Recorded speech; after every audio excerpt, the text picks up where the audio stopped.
Assalamualaikum warahmatullahi wabarakatuh. Innal hamdalillah nahmaduhu wa nasta'inuhu wa nastaghfiruh wa na'udzu billahi min syururi anfusina wa min sayyiati a'malina man yahdihillahu fala mudilla lahu wa man yudlil fala hadiyalah.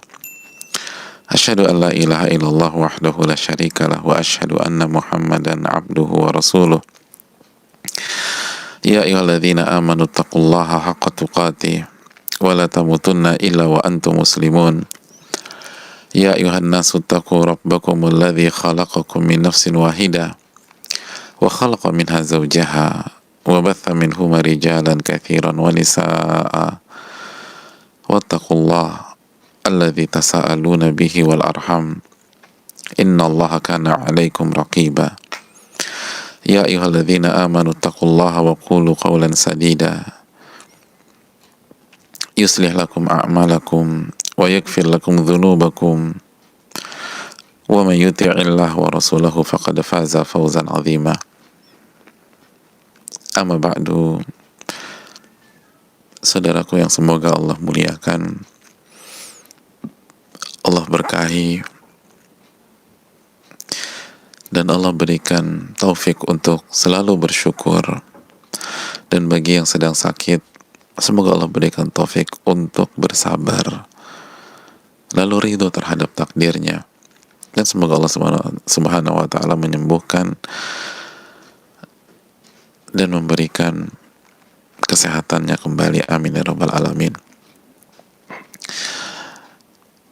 Saudaraku yang semoga Allah muliakan, tidak ada kata yang pantas untuk kita ucapkan pada kesempatan kali ini kecuali bersyukur kepada Allah subhanahu wa ta'ala yang telah memberikan kita segala macam kenikmatan, mulai dari kesehatan, mulai dari waktu, dan yang terpenting adalah iman dan Islam. Nikmat yang paling tinggi, nikmat yang akan membuat kita berhasil bukan hanya di dunia tapi juga di akhirat. Oleh karena itu, marilah kita syukuri, karena dengan kita bersyukur Allah akan tambah nikmat tersebut.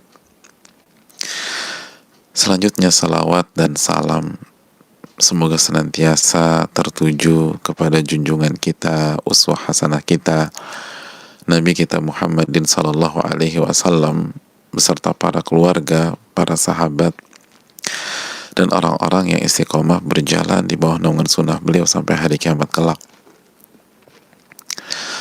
Saudaraku yang semoga Allah muliakan, di saat kondisi seperti ini terjadi perubahan drastis dalam kehidupan kita, dalam ekonomi kita, dalam kas keluarga kita, atau perubahan dalam kondisi kesehatan. Ada sebagian kita yang terpapar COVID-19, dan itu berdampak banget pada dirinya dan tentu juga dengan keluarganya. Atau ada penyakit-penyakit lain yang tidak kalah berbahayanya. Pembatasan dan segala macam isu pada hari-hari ini. Saudaraku yang Allah muliakan, rasanya kondisi hari-hari ini semakin membuat kita butuh keterangan, nasihat dari para pakar. Saudaraku yang Allah muliakan, hari ini itu eranya spesialisasi. Setiap orang punya spesialisasi masing-masing. Berbeda spesialisasi, berbeda ekspertis,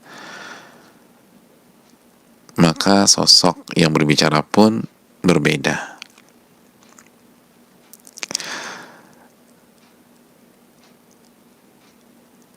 Saudaraku yang Allah muliakan, contohnya ketika COVID-19 datang, maka yang menjadi sorotan dan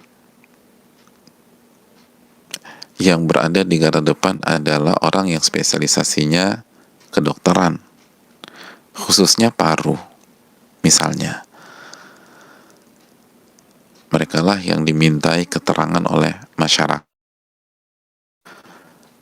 Mereka lah yang paling sering diwawancara, yang paling ditunggu statement, arahan, dan nasihat-nasihatnya. Apakah COVID bisa menular dari airborne? Bagaimana radius jaga jarak ketika bertemu? Apakah hand sanitizer itu efektif? Dan lain-lain. Nah, kalau kita bicara kotak yang lebih besar, ini semua tentang masalah kehidupan. Ini semua tentang masalah kehidupan. Maka kita pun butuh tentang para pakar-pakar kehidupan. Sosok-sosok yang mengerti sekali apa hakikat dari kehidupan. Apa inti dari kehidupan. Dan bagaimana bisa sukses dalam kehidupan. Mari kita hargai spesialisasi dalam masalah ini. Sepintar apapun, kalau bidang kita bukan bidang kehidupan, hendaknya kita menahan diri dan memasang telinga dengan seksama dan dengan tajam, lalu menyimak, meresapi, dan semoga bisa diamalkan. Masih ingat materi tadi pagi ketika terjadi gejolak ekonomi di masa klasik dulu, lalu harga-harga naik, maka orang-orang mencari Al-Imam Abu Hazim. Kenapa? Karena beliau salah satu pakar kehidupan, ulama yang mengerti hakikat kehidupan di dunia maupun di akhirat. Beliau adalah ulama di kota Madinah, Abu Hazim. Maka tidak heran mereka datang ke beliau, dan beliau pun memberikan resep dan berhasil menenangkan dan membuat mereka sukses dalam ujian tersebut. Nah, saudaraku yang Allah muliakan, untuk kesempatan kali ini, saya rasa salah satu pakar yang harus kita dengar adalah salah satu pakar kehidupan. Orang yang sangat mengerti hakikat dari kehidupan di dunia dan di akhirat. Seorang ulama besar yang bernama Al-Imam Ibnu Hazm Al-Andalusi. Nama yang tidak asing lagi. Sampai-sampai sosok yang lahir di tahun 384 ini dan wafat tahun 456 ini, 456 Hijriyah. Jadi antara abad keempat dan abad kelima beliau, Hijriyah, 384 sampai 456. Itu dipuji setinggi-tingginya oleh para ulama. Tentu saja pujian masih dalam ranah kemanusiaan. Seperti yang dikatakan Al-Imam Al-Zahabi, salah satu ulama mazhab Syafi'iyah ini, salah satu pakar, itu menyatakan Al-Imam Ibnu Hazm itu Al-Imamul Auhad, seorang imam yang gak ada tandingannya di masanya. Al-Bahr, kata Imam Zahabi, ilmunya ibarat samudra. Subhanallah, ilmunya ibarat samudra. Belum lagi yang dikatakan oleh Al-Imam Ibnu Muflih dan Al-Imam Jalaluddin As-Suyuti. Dua ulama ini sepakat Al-Imam Ibnu Hazm itu ilaihil muntaha fi dzaka. Beliau itu adalah puncak dari kejeniusan. Allahu Akbar. Al-muntaha fi dzaka, puncak dari kecerdasan dan kejeniusan. Kalau Anda ingin melihat orang paling jenius, paling cerdas, lihat Al-Imam Ibnu Hazm. Dan yang mengatakannya ini jenius-jenius semua. Al-Imam Mufli itu kurang jenius apa?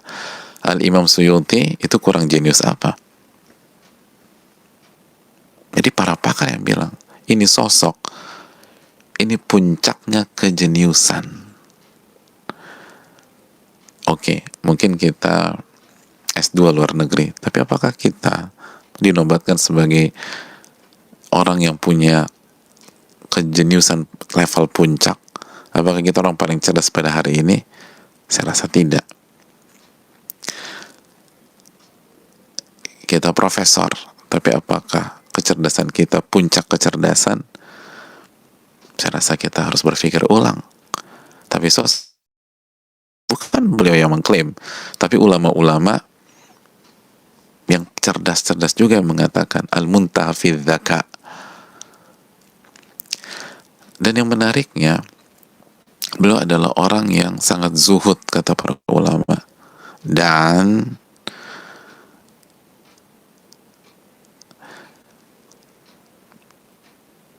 sudah merasakan kekayaan dan kekuasaan. Jadi beliau orang yang hidupnya punya power, bukan rakyat biasa, kaya.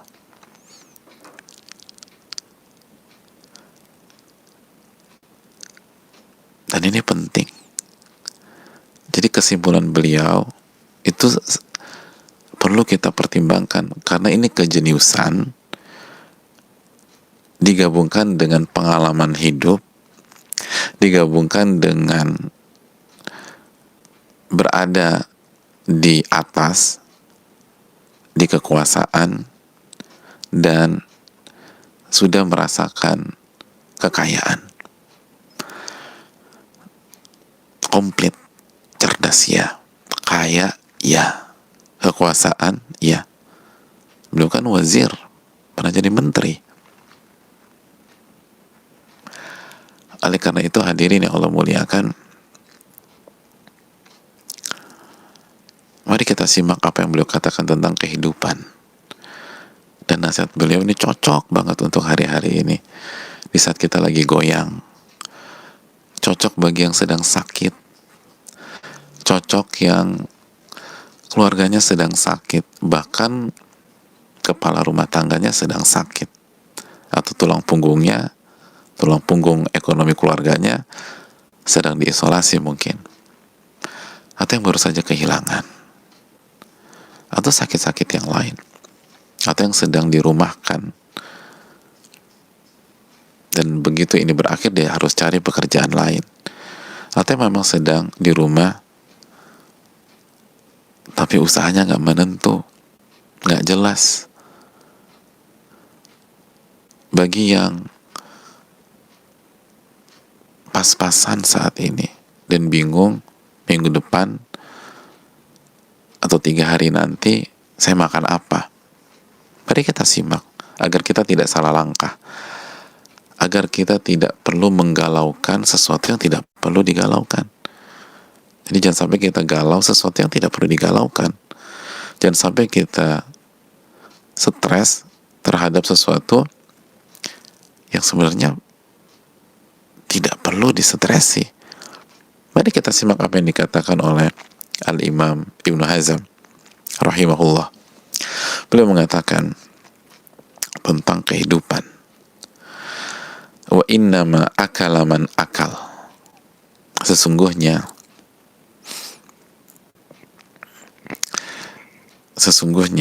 seseorang ketika memakan sebuah makanan. Wa syariba man syarib, dan ketika meminum suatu minuman. Wa nakaha man nakah, dan ketika menikahi seorang wanita atau seorang pria. Wa labisa man labis, dan ketika seseorang memakai sebuah pakaian atau busana. Wa la'iba man la'ib, dan ketika seseorang itu main sebuah permainan, mulai dari permainan rakyat atau permainan kreatif sampai game online dan lain-lain. Waktanna maniktan, dan pada saat yang bersembunyi itu bersembunyi.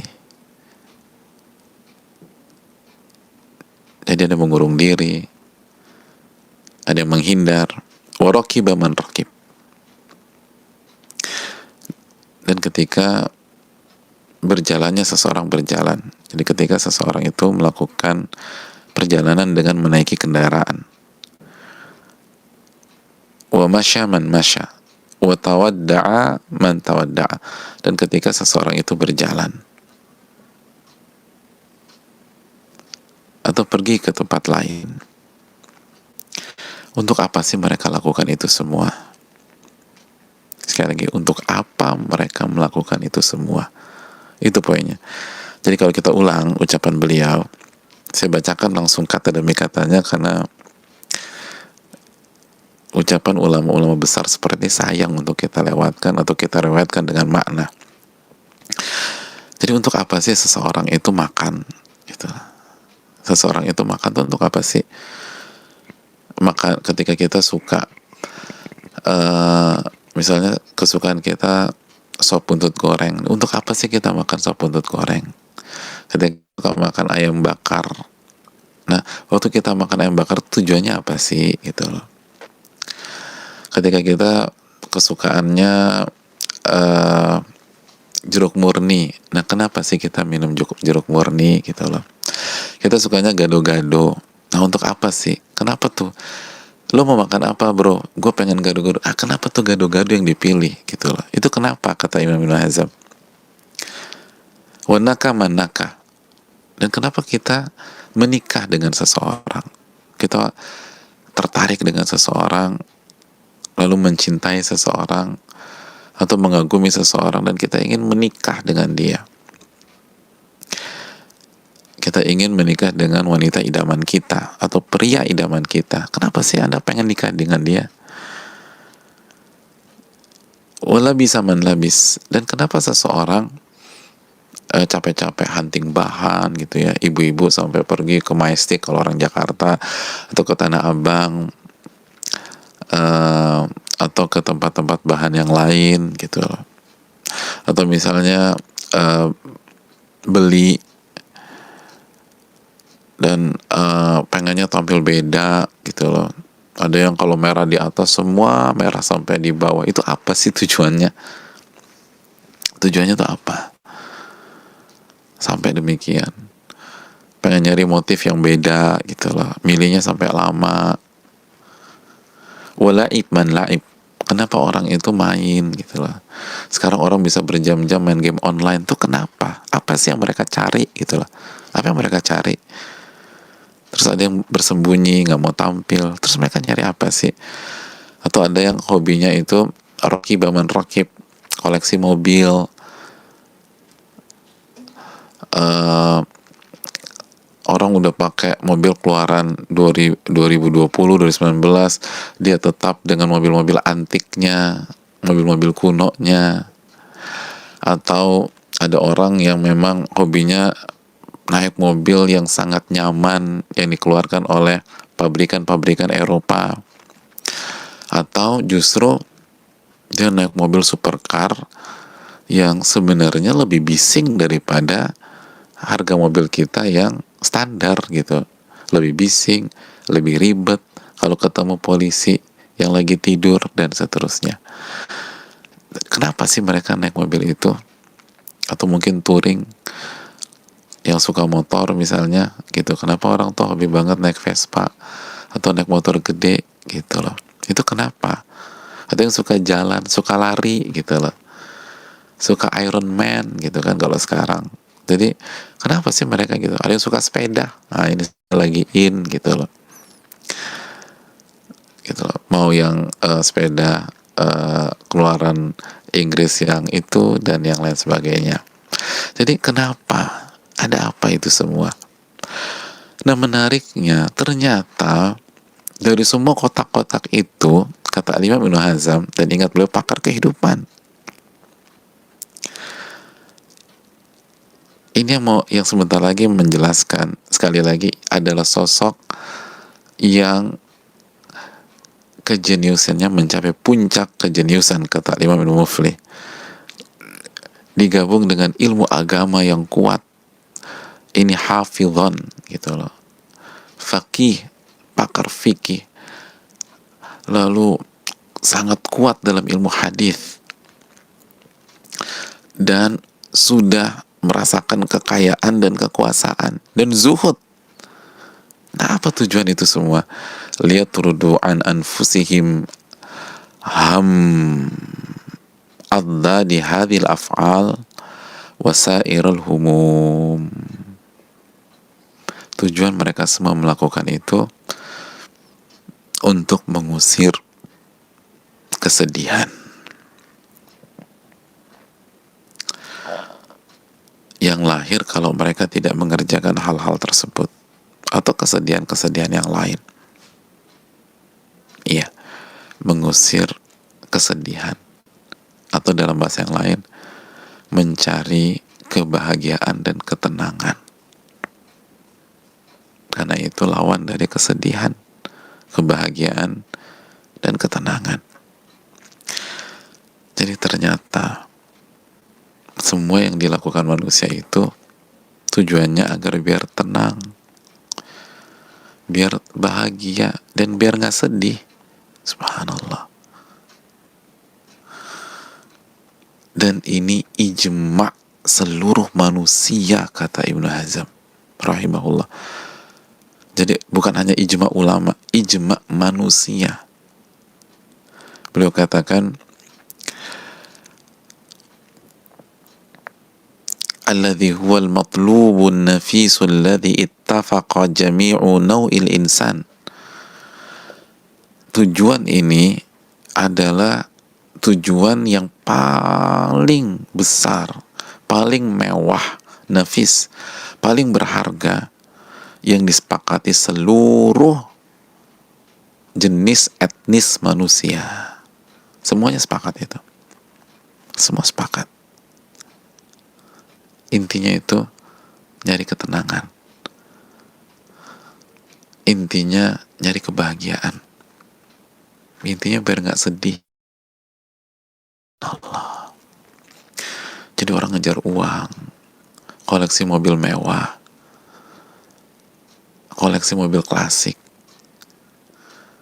hobi sepeda, lari, ada yang berenang, ada yang menggabungkan ketiga olahraga itu sehingga dia jadi Iron Man. Main game, hobi kuliner, hobi makan, hobi nyicip-nyicip, hobi masak, hobi belanja, hobi jahit, semuanya itu cuma cari ketenangan dan kebahagiaan dan gak mau sedih, itu aja. Gak mau sedih. Dan itu real. Saya tahu ada banyak orang itu kalau lagi sedih, lagi stres, belanja, beli sana beli sini. Begitu selesai, bingung deh, kenapa gue belanja ya? Pokoknya kenapa? Pokoknya pengen hilangin kesedihan aja. Subhanallah. Saudaraku yang Allah muliakan,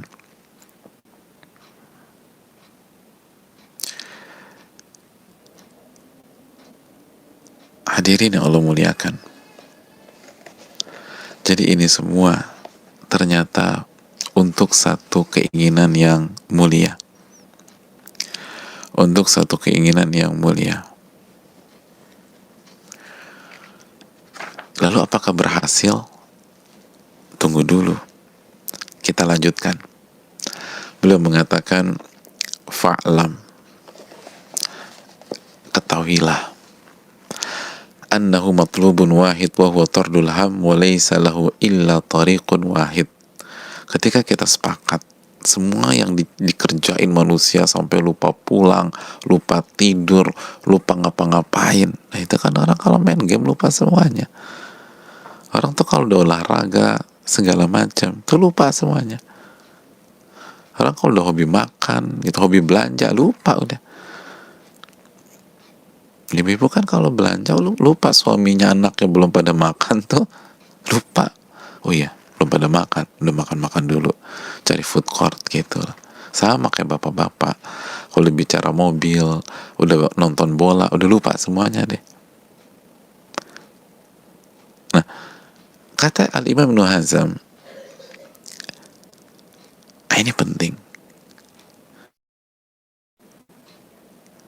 Gimana caranya? Illa tariqun wahid. Ternyata cara mendapatkannya cuma satu, nggak ada dua, satu, hanya satu. Apa yang satu itu? Wa huwal amalu lillah, beramal soleh, dan amal soleh itu dipersembahkan kepada Allah. Amal soleh, lalu amal soleh itu dipersembahkan kepada Allah. Qul inna salati wa nusuki wa mahyaya wa mamati lillahi rabbil alamin. Sesungguhnya salatku, sesembelihan dan ibadahku, hidupku dan matiku, aku persembahkan kepada Allah. La syarikalah. Tidak ada sekutu, tidak ada kesyirikan, hanya tauhid. Wa bidzalika umirtu, dan ini yang diperintahkan kepada diriku, dan aku termasuk orang-orang yang pertama kali muslim. Surat Al-An'am ayat 162.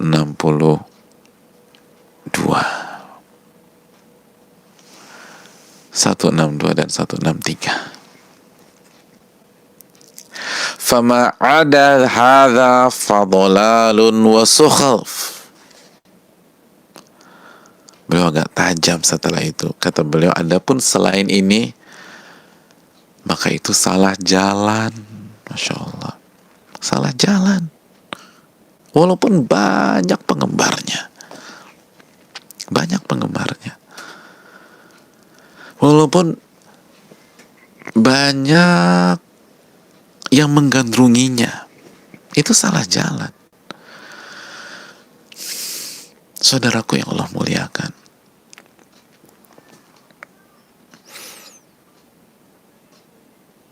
ini bukan main-main.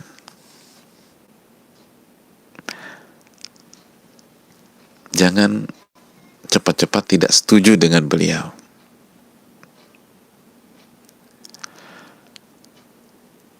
Saya yakin tidak semua kita langsung setuju dengan beliau. Tapi ingat, ketika ada di antara kita kurang setuju, coba tanya diri kita, apa kapasitas kita tidak setuju?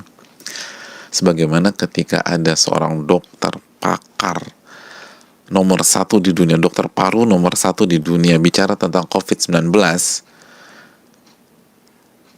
kan ada aja tuh yang nggak setuju. Namanya juga orang, pasti ada aja yang nggak setuju. Tapi kalau Anda nggak setuju sama beliau, coba evaluasi diri Anda, apa kapasitas Anda tidak setuju dengan beliau? Anda dokter? Bukan. Aku bankir. Aku pakar ekonomi. Aku akuntan. Sabar. Ini beliau bicara di faknya, dan beliau yang terbaik.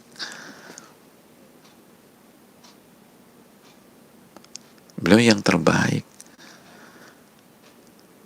Sama ketika orang atau profesor jantung terbaik di dunia bicara tentang jantung. Beliau jelaskan mengapa terjadi serangan jantung, apa yang menyebabkan terjadi apa penyebab diputuskannya operasi bypass. Ya namanya manusia kan pasti aja ada yang nggak setuju. Tapi sebelum Anda nggak setuju, apa kapasitas Anda? Anda pernah belajar tentang jantung? Enggak. Background pendidikan Anda apa? Teknik mesin. Hati-hati menilai beliau yang nomor 1. Sama. Mungkin IPK kita kumlot, mungkin oke. Tenang dulu. Yang berbicara ini pakarnya Ibnu Hazm rahimahullah, imam besar. Kata Imam Zahabi, al-imamul awhad, imam yang tidak ada tandingannya di masanya. Ilaihil muntaha fi dzaka, beliau adalah simbol dari puncak kecerdasan dan kejeniusan, lalu menguasai Al-Quran dan hadis, hafil dalam hadis Nabi SAW, kata para ulama. Lalu bukan hanya teori, beliau dan kekuasaan. Jadi ketika beliau mengatakan satu-satunya jalan itu satu, itu yang mengatakan satu-satunya jalan adalah mentauhidkan Allah, beribadah kepada Allah, dan beramal kepada Allah. Ini sosok itu sudah merasakan semuanya, bisa dikatakan merasakan semuanya. Kekayaan sudah, kekuasaan sudah, popularitas sudah. Oh, terkenal banget hadirin. Sampai hari ini belum terkenal. Kita, siapa yang kenal kita? Kalaupun terkenal, mungkin di bidang kita. Kalau di bidang kita, kalaupun lebih, mungkin taraf nasional. Kalaupun internasional, mungkin di manusia pada hari ini. Di generasi cucu kita belum tentu orang ingat kita. Ibnu Hazm sekarang 1441. Beliau meninggal 456. Sampai hari ini namanya masih harum.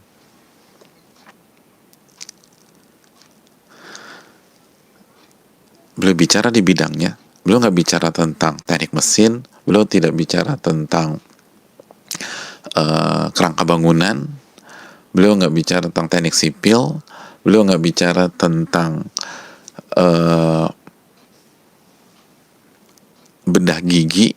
Beliau bicara tentang kehidupan. Beliau bicara di faknya. Puncak dari kecerdasan. Puncak kecerdasan. Kita gampang nggak setuju. Padahal nilai matematika kita aja dulu rendah. Fisika apalagi. Kimia jungkir balik. Lalu dikit-dikit Anda nggak setuju sama dia. Mohon maaf, Anda siapa? Rahimallahu mura'an arafa. Semoga Allah merahmati seseorang yang tahu dirinya sendiri, yang tahu kapasitas dirinya.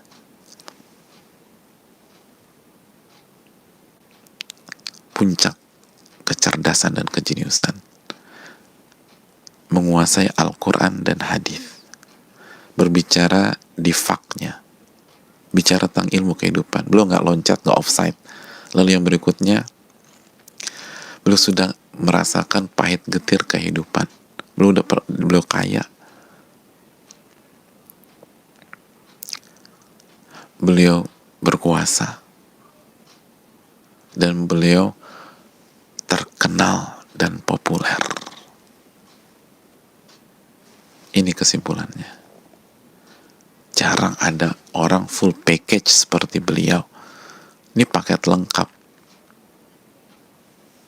Paket lengkap. Itu kesimpulannya.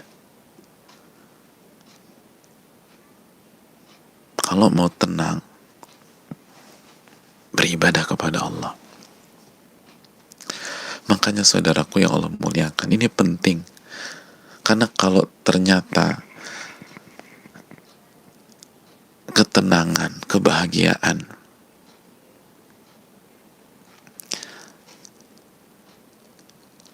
itu didapatkan dengan kesehatan, maka saudara-saudara kita yang sakit, baik COVID-19 atau yang lain, maka mereka udah gak ada kesempatan untuk tenang dan bahagia. Kesian mereka. Kalau saya tidak setuju, karena saya yakin saudara-saudara kita yang terpapar COVID-19 dan penyakit-penyakit yang lain, yang kanker, yang autoimun, yang gagal ginjal, yang paru, yang TB dan seterusnya, itu layak untuk tetap bahagia. Dan saya tahu banyak dari mereka yang lebih bahagia daripada yang sehat, lebih tenang daripada yang sehat, lebih jarang sedihnya daripada yang sehat. Kalau ini diukur dengan kekayaan, maka itu sama saja mengatakan saudara-saudara kita yang miskin, yang sekarang jobless, yang di PHK, yang dirumahkan, maka tertutup kesempatan mereka untuk tenang dan bahagia. Divonis akan sedih terus. Kalau saya pribadi tidak setuju, dan saya yakin semua yang punya hati nurani tidak setuju. Mereka layak bahagia, mereka layak tenang, mereka layak tidak sedih, dan itu terbukti kok. Saya tahu banyak sekali teman-teman, orang-orang dekat yang gak kaya, yang hidupnya di bawah garis kemiskinan, tenang hidupnya, dan jauh lebih tenang daripada yang punya semua.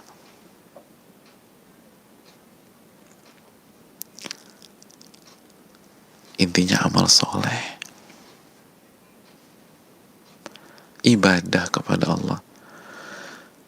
Dan yang dikatakan Al-Imam Ibnu Hazm bukan hanya dari pengalamannya saja. Ini ramuan komplit. Pengalaman hidup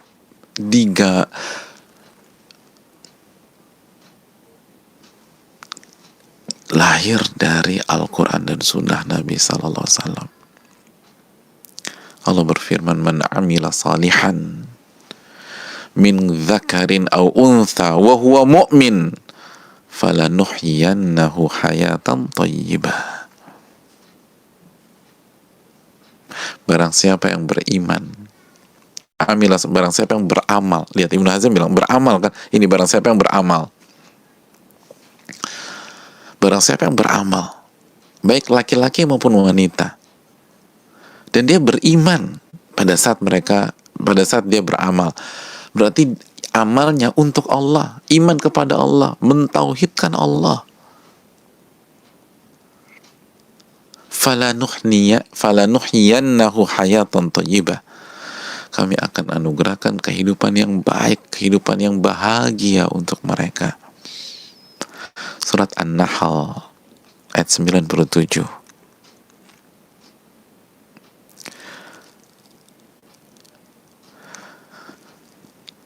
Jadi Al-Imam Ibnu Hazm bukan asal bicara. Beliau punya data yang komprehensif dari pencipta alam semesta ini. Beliau punya data dari pencipta kehidupan kita ini.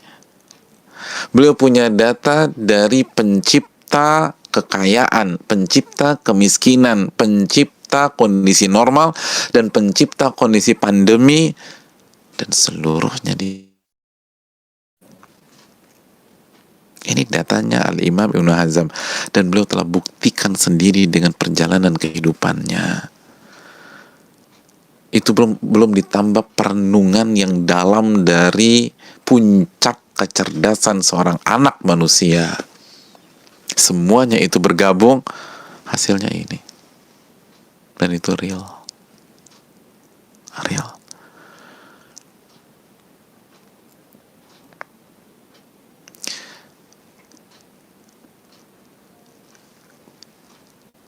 Dan konsep inilah yang membuat kita selalu optimis dalam kondisi-kondisi seperti hari ini. konsep inilah atau fakta inilah yang membuat Allah itu maha adil. Alaihissallahu biahkamil hakimin. Bukankah Allah pemutus yang paling bijak dan adil? Karena kalau parameternya sehat dan begitu sakit, maka pintu mendapatkan ketenangan, kebahagiaan terkunci, maka Allah nggak adil.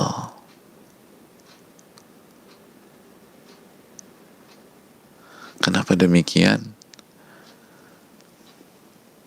Karena sebagian yang terpapar itu berusaha menjaga dirinya, nggak keluyuran.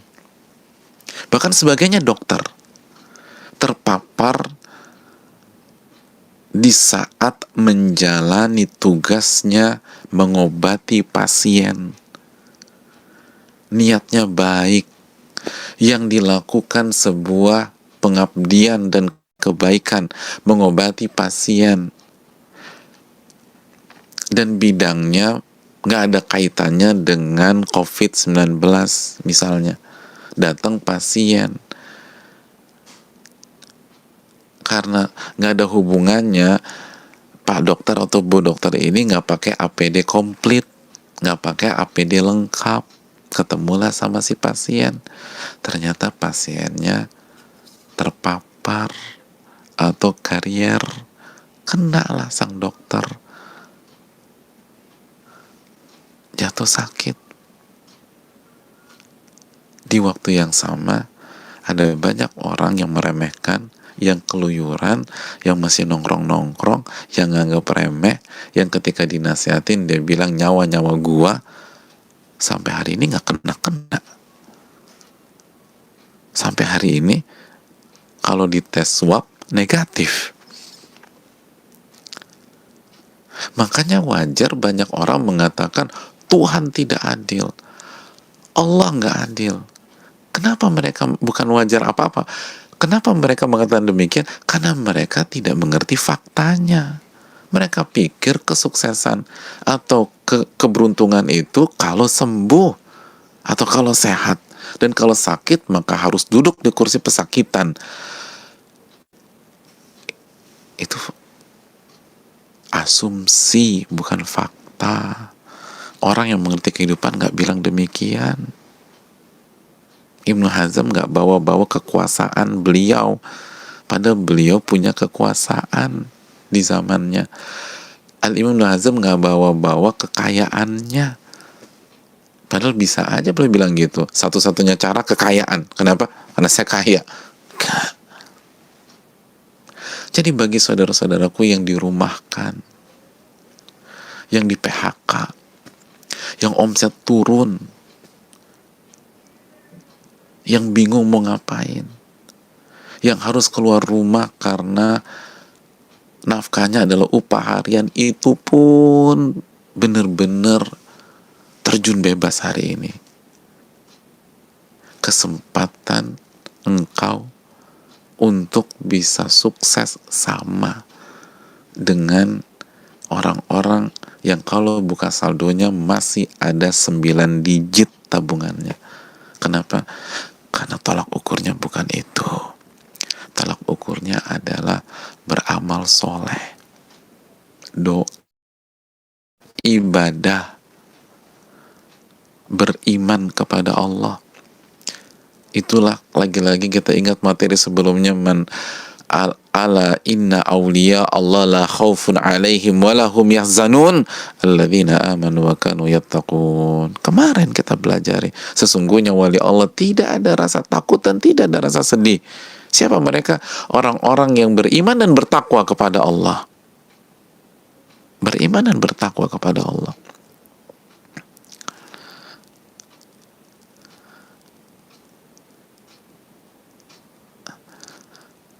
Intinya mencari ketenangan dan kebahagiaan.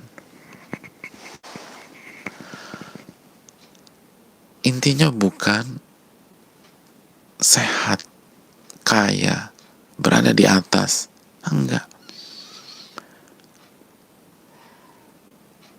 Saudaraku yang Allah muliakan, kalau parameternya kekayaan,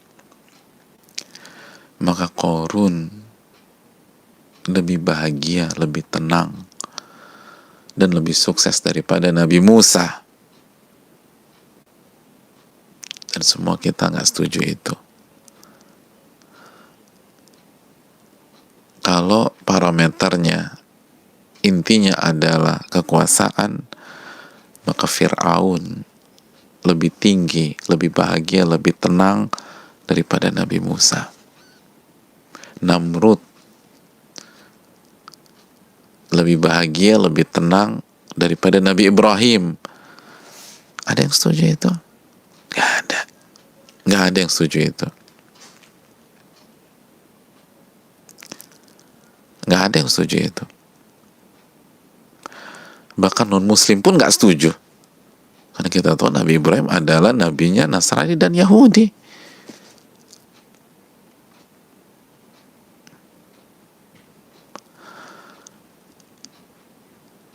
Dan kalau intinya kesehatan,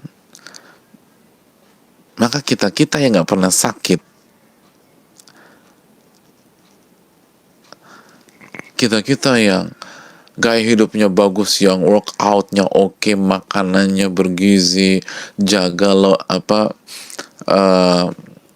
kadar lemak dalam tubuhnya, massa ototnya sangat dijaga, berarti lebih tenang, lebih bahagia daripada Nabi Ayub.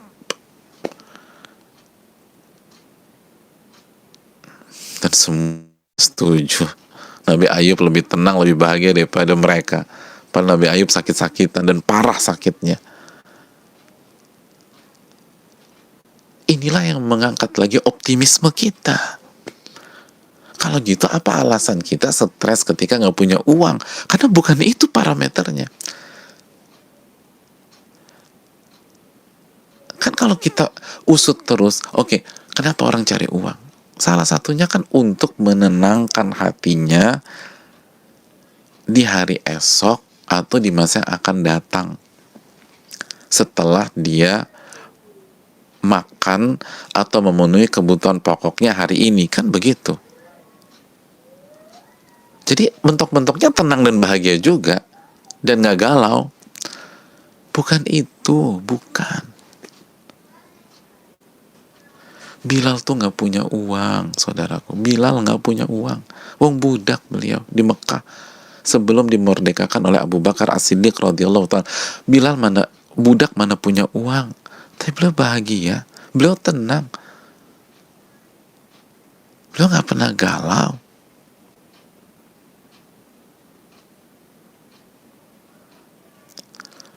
Ini kan tentang iman. Kita beriman gak bahwa Allah yang memberikan rezeki kepada kita? Kita beriman gak Allah yang maha menyembuhkan ketika kita sakit? Kita beriman gak bahwa yang memberikan kita rezeki bukan ayah kita atau suami kita yang menjadi kepala rumah tangga atau kepala keluarga dan sekarang sedang diisolasi? Kita berdoa semoga Allah menyembuhkan beliau-beliau tersebut. Tapi pertanyaannya, kita sebagai anggota keluarga, imannya seperti apa? Apakah beriman Allah yang memberikan rezeki atau kepala rumah tangga yang memberikan rezeki, yang akan hancur ketika kita ternyata selama ini imannya bahwa kepala keluarga yang memberikan rezeki, itu yang bikin hancur. Saudaraku yang Allah muliakan, jangan salah. Coba renungkan. Inilah kemahaadilan Allah. Inilah yang membuat dari satu sisi kondisi normal dan kondisi pandemi sebenarnya sama. Maksudnya apa? Sama-sama membuka peluang besar untuk tenang dan bahagia. Jika kita pakai konsep ini. Karena pada saat kondisi normal kita bisa beribadah, dan pada saat pandemi kita bisa beribadah. Pada saat normal kita bisa mentauhidkan Allah, dan pada saat pandemi kita bisa mentauhidkan Allah.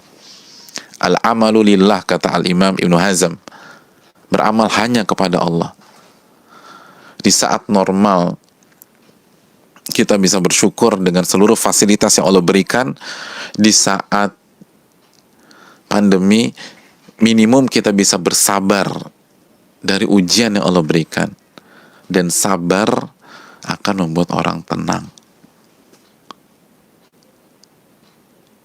Sabar, kata Al-Imam Hasan Al-Basri, itu obat yang paling mujarab. Kata beliau, jarrabna wajarrabal mujarribun. Menurut pengalaman hidup kami, kata Hasan Al-Basri, dan pengalaman seluruh orang yang tahu kehidupan, bahwa tidak ada sebuah hal yang lebih bermanfaat untuk jadi obat seluruh masalah dan musibah kecuali sabar, kata beliau. Kecuali sabar. Karena sabar menjadi obatlah Nabi SAW bersabda, innamas sabru inda sadamatil ula. Sabar itu ketika hentakan pertama. Sabar itu ibarat pertolongan pertama gitu. Kenapa Nabi katakan, sekali lagi, kenapa Nabi katakan sesungguhnya sabar ketika dihentakan pertama, di detik pertama kena musibah? Karena sabar itu obat. Jadi begitu kena musibah, agar nggak hancur, nggak drop, dia harus langsung minum obat. Nama obatnya apa? Sabar. Seperti orang kena serangan jantung, dia harus minum obat itu, yang obat yang di bawah apa? Di bawah lidah itu ya. Kalau salah mau diluruskan ya, karena saya bukan pakarnya. Nah, itu. Atau ketika stroke, itu harus langsung dioperasi misalnya. Itu yang saya dengar ketika ada salah satu orang dekat kami terkena stroke. Itu ibarat the golden time-nya harus dikasih tuh.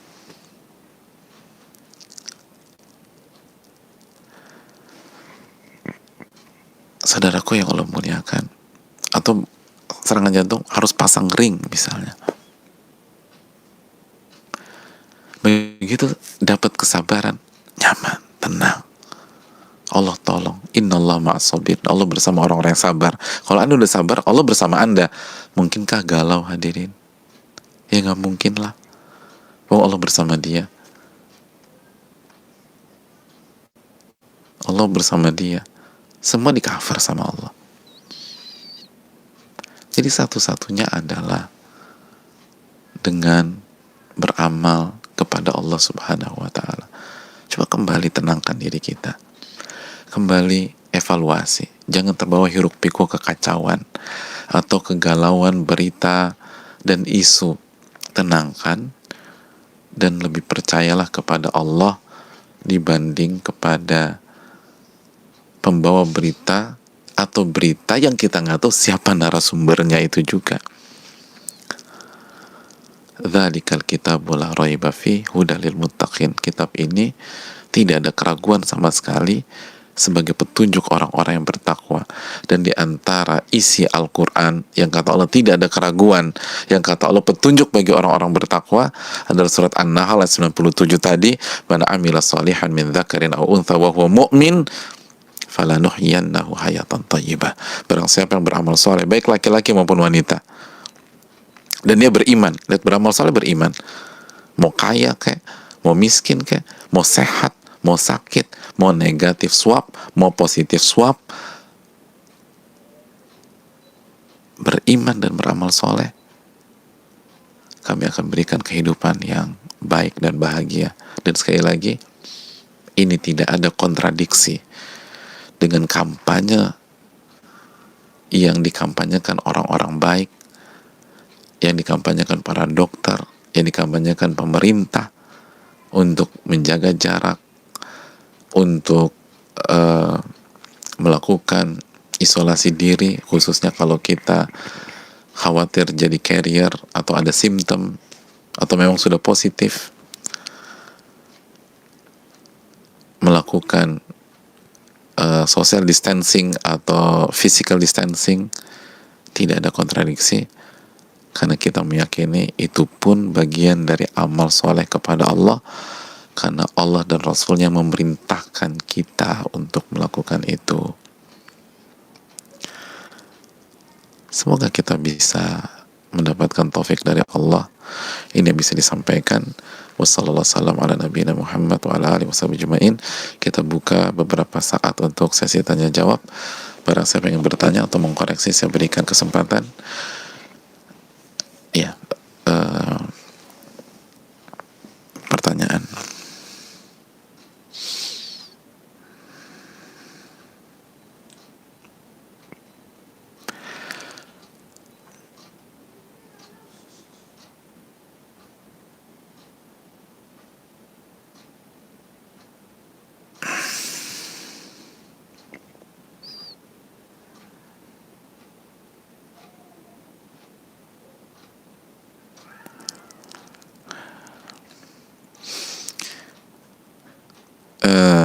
Bismillah, semoga Allah senantiasa memberikan taufik dan hidayahnya untuk Ustadz dan seluruh kaum muslimin, amin ya rabbal alamin.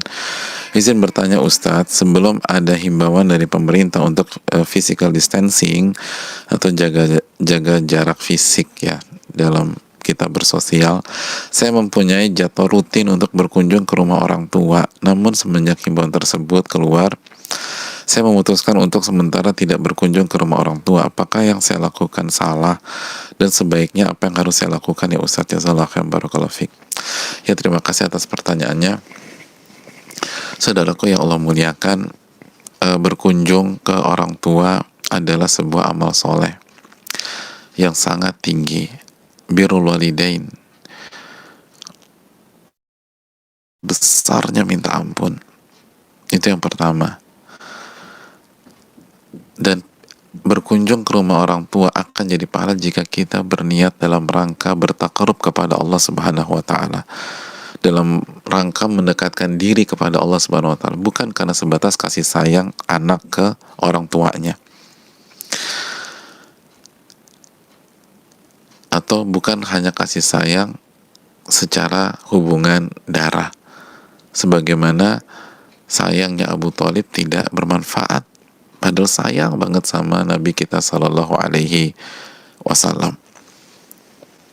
Itu hal yang perlu kita camkan bersama-sama. Yang kedua, karena sayang kita dan niat kita berkunjung karena Allah, mendekatkan diri kepada Allah, maka jika Allah minta kita tunda sejenak saja, maka hendaknya kita bersabar. Hendaknya kita bersabar. Saudaraku yang Allah muliakan, seperti dalam masalah wabah ini, seperti dalam wabah,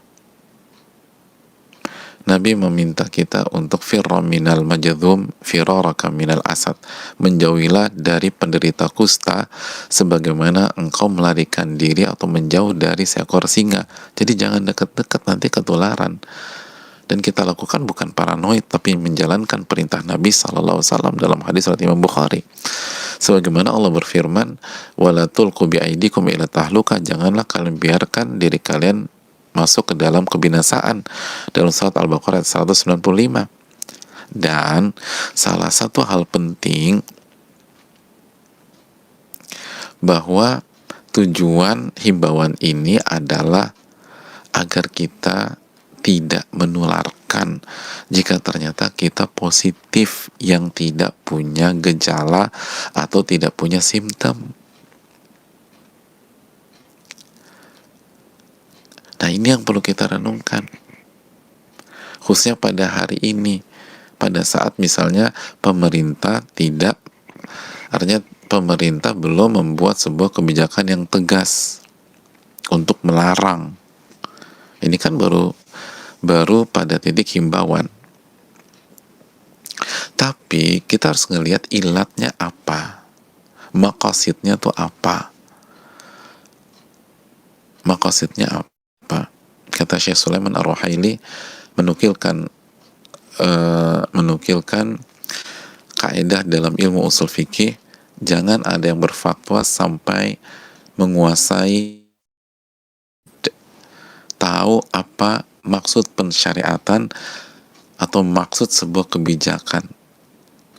Nah, kita tahu bahwa maksud dari pemerintah agar tidak menularkan keluar, ke kampung halaman, ke orang tua. Dan saudaraku yang Allah muliakan, COVID-19 ini dengan data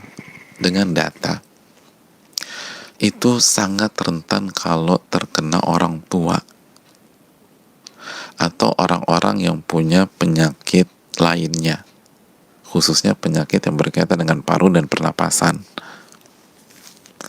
Adapun anak-anak muda, apalagi anak kecil ya, itu justru berbeda pembicaranya dengan orang tua. Bahkan sebagian pakar mengatakan anak kecil salah satu karier yang paling harus dijaga, ya paling harus diawasi. Begitu juga anak muda setelah itu.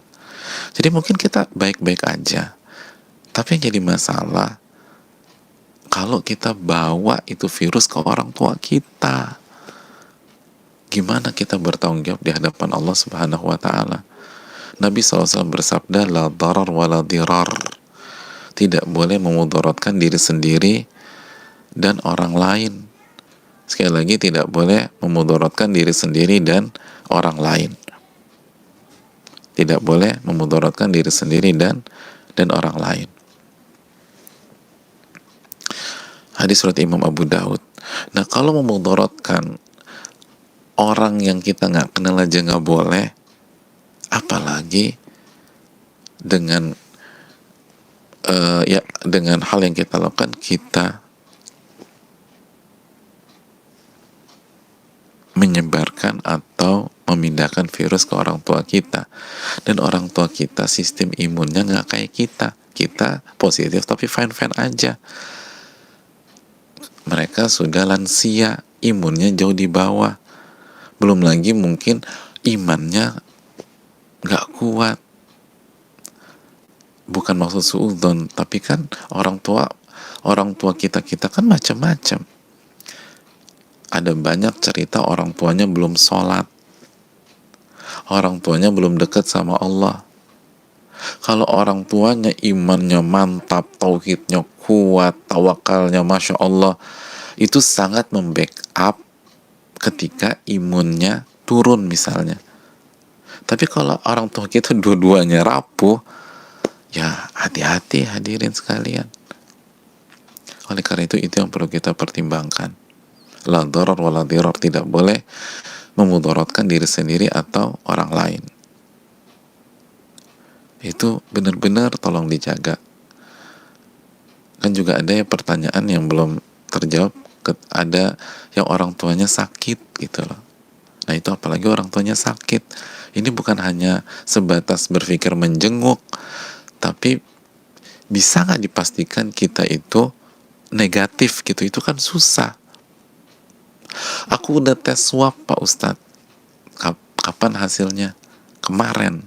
Oh iya, tes swab itu katanya itu kan 5 harian ya, atau mungkin bisa lebih cepat dikit, 5 hari. Bisa jadi habis tes swab 2 hari kemudian kita justru kena, karena kita harus masih keluar, karena kita mungkin harus tetap mencari nafkah. Jadi nggak ada yang bisa jamin. Kemarin salah satu pakar bilang ini, mengatakan oke, misalnya Anda negatif, Anda isolasi diri, tapi begitu Anda menuju kampung halaman, Anda naik umum, kenanya di situ. Siapa yang bisa jamin? Ini yang perlu kita renungkan hadirin sekalian. Allah ta'ala bisawab.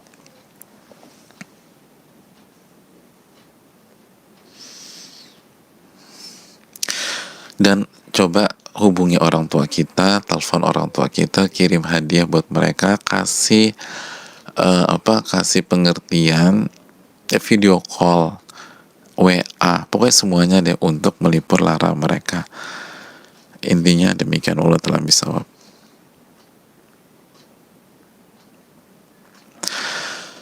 Bismillah, semoga Allah mudahkan untuk dijawab. Alhamdulillah, kayaknya doanya dikabulin nih sama Allah Subhanahu wa Ta'ala. Assalamualaikum Ustaz. Waalaikumsalam. Semoga Ustaz dan seluruh muslim selalu berada dalam lindungan Allah. Amin ya rabbal alamin. Bagaimana jika kita sudah berusaha untuk beriman dan sabar dan mengamalkan ilmu yang telah disampaikan, namun seringkali jatuh lagi, nggak sabar, ngeluh, meninggikan suara dan lain-lain, dan menyesal setelah itu? Mohon nasihatnya Ustadz, apakah ini berarti kita gagal dalam mengamalkan ilmu, dan apakah Allah akan semakin mengadab dengan kondisi yang jatuh bangun terus? Syukran jazakallahu khairan wa iyyakum. Saudaraku yang Allah muliakan, mengejawantahkan iman dan tauhid itu tidak mudah. Kalau hal ini mudah, maka Allah tidak akan memfokuskan Rasulnya Shallallahu Alaihi Wasallam untuk mendakwakan iman dan tauhid tanpa ditambah dengan hukum-hukum fikih secara detail di kota Mekah. Bayangkan, kurang lebih 13 tahun Allah kasih waktu untuk orang-orang sekaliber Abu Bakar, Umar, Uthman, Ali, Abdurrahman bin Auf, Abu Ubaidah bin Al-Jarrah, Sa'ad bin Abi Waqqas, dan lain sebagainya, untuk fokus menanamkan iman dan tauhid kepada Allah Subhanahu wa Ta'ala. Dan setiap kejadian dikaitkan dengan itu lagi. Setiap kejadian dikaitkan dengan itu lagi. Setiap kejadian, bahkan yang gak ada hubungannya dengan umat Islam pun dikaitkan sama Allah Subhanahu wa Ta'ala. Kan itu awal-awal surat Ar-Rum, ketika Romawi kalah.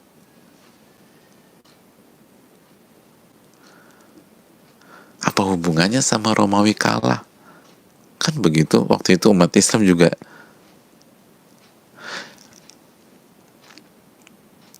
semua dikaitkan dengan iman. Oleh karena itu, sebuah hal yang wajar kalau dalam proses kita terjatuh, asal kita bangkit, istighfar, taubat, lalu jatuh, bangkit, istighfar, taubat, berusaha lagi. Semua proses demikian. Ya kayak bayi lah, saudaraku yang Allah muliakan. Kan gak ada bayi yang begitu lahiran bisa langsung jalan, lari, roll ke depan, roll ke belakang.